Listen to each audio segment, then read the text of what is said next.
Pensamentos, obra de Blaise Pascal, parte 2. Eis porque os que não fazem senão fingir esses sentimentos seriam bem desgraçados em contrariar seu natural para tornar-se os mais impertinentes dos homens. Se desgostam no fundo do coração por não terem mais luz, não o dissimulem, pois tal declaração não será vergonhosa. Só a vergonha em não possuí-la. Nada acusa tanto uma extrema fraqueza de espírito como não conhecer qual a desgraça de um homem sem Deus. Nada marca tanto uma disposição má de sentimentos como não desejar a verdade das promessas eternas. Nada é mais covarde do que mostrar valentia contra Deus. Deixem, pois, essas impiedades para os que são de índole bastante má para serem verdadeiramente capazes disso.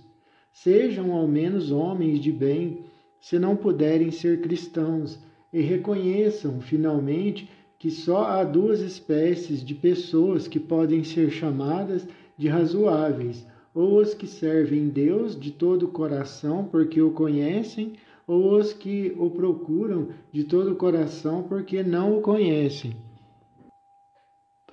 Mas, quanto aos que vivem sem conhecê-lo e sem procurá-lo, estes se julgam tão pouco dignos do seu próprio cuidado que não são dignos do cuidado dos outros, sendo preciso ter toda a caridade da religião que eles desprezam para não os desprezar até abandoná-los em sua loucura. Mas, como essa religião nos obriga a observá-los sempre, enquanto estiverem nessa vida, como capazes da graça que pode esclarecê-los e acreditar que podem em pouco tempo tornar-se mais cheios de fé do que nós mesmos, podendo nós, ao contrário, cair na cegueira em que eles se acham no momento, é preciso fazer por eles o que desejaríamos que se fizesse por nós se estivéssemos em seu lugar, e chamá-los a ter piedade de si próprios, e dar ao menos alguns passos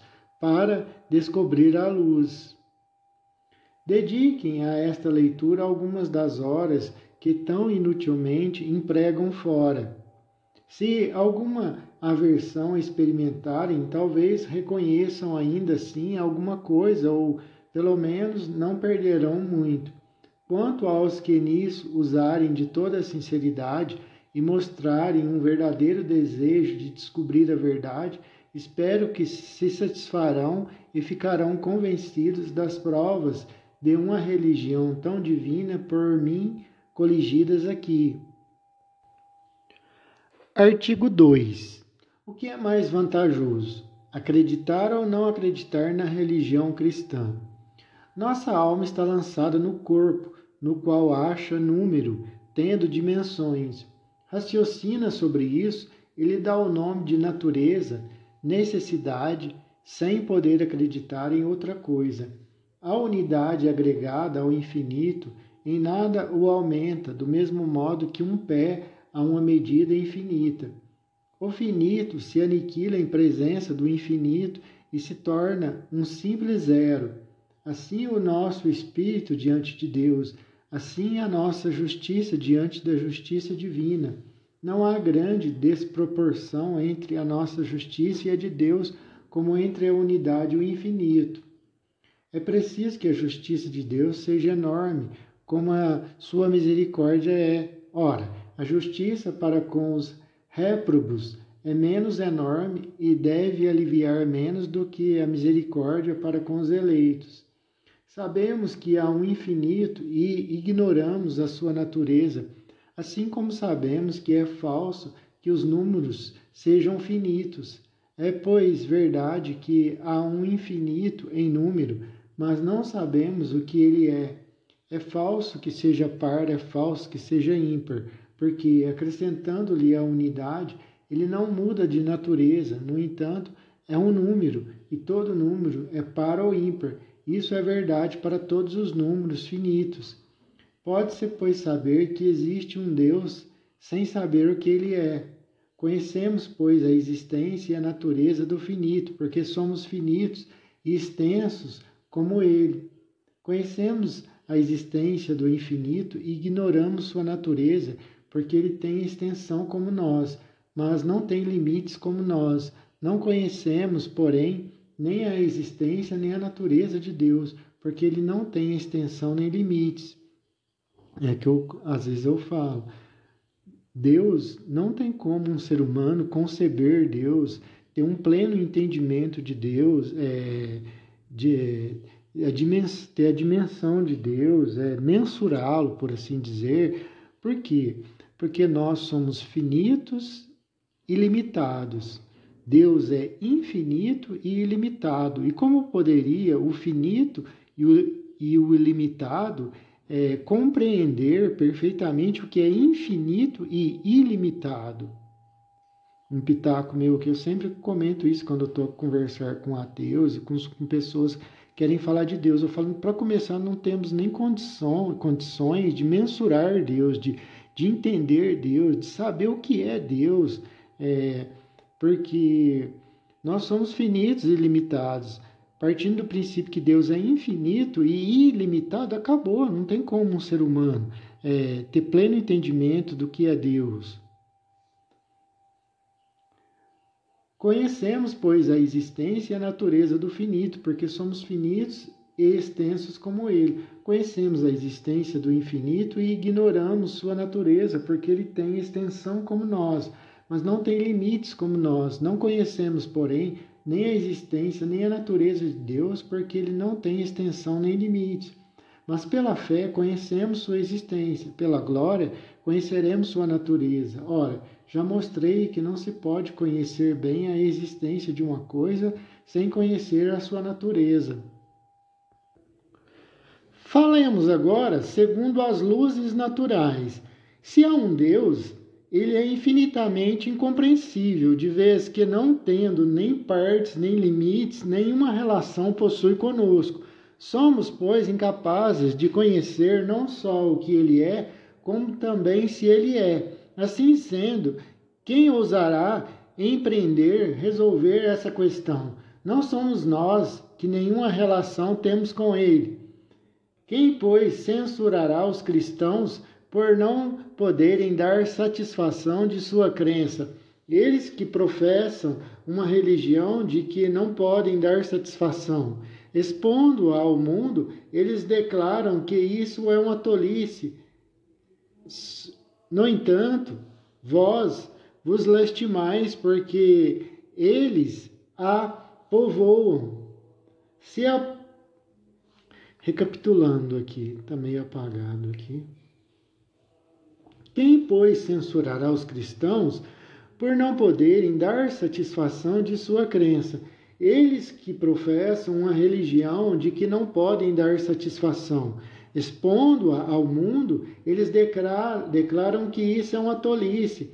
No entanto, vós vos lastimais, porque eles não aprovam. Se aprovassem, faltariam a sua palavra, e é por não terem provas que não lhes falta o senso.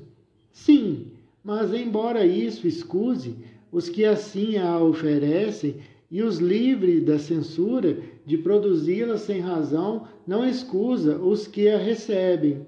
Examinemos, pois, esse ponto e digamos, Deus é ou não é, mas para que lado penderemos? A razão nada pode determinar aí.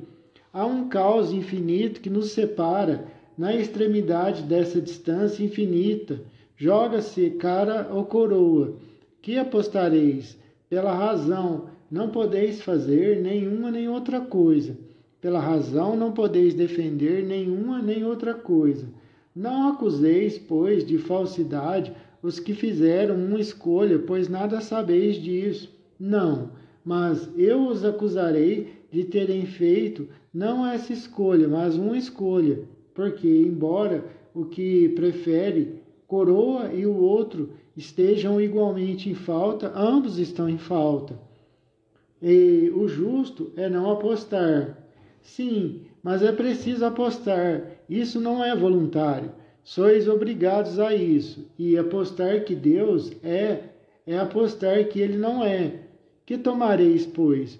Vejamos, já que é preciso escolher, vejamos o que menos vos interessa. Tendes duas coisas que perder, o verdadeiro e o bem, e duas coisas que empenhar, vossa razão e vossa vontade, vosso conhecimento e vossa beatitude. E vossa natureza tem duas coisas que evitar, o erro e a miséria. Vossa razão não é mais atingida, desde que é preciso necessariamente escolher, escolhendo um dentre os dois. Eis um ponto liquidado, mas vossa beatitude. Pesemos o ganho e a perda, preferindo coroa, que é Deus. Estimemos as duas hipóteses. Se ganhardes, ganhareis tudo; se perderdes, nada perdereis. Apostai, pois, que ele é, sem hesitar. Isso é admirável.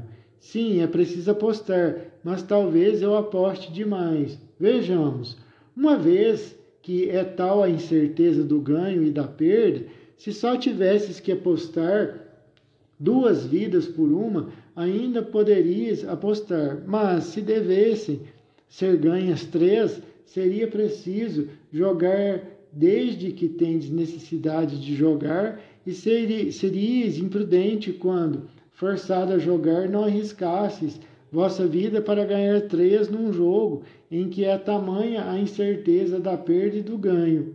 Há, porém, uma eternidade de vida e de felicidade, e assim sendo, quando houvesse uma infinidade de probabilidades, das quais somente uma fosse por vós, ainda teríeis razão em apostar um para ter 2, e agireis mal, quando obrigado a jogar. Se recusasseis jogar uma vida contra 3, num jogo em que, numa infinidade de probabilidades, há uma por vós, havendo uma infinidade de vida, infinitamente feliz que ganhar.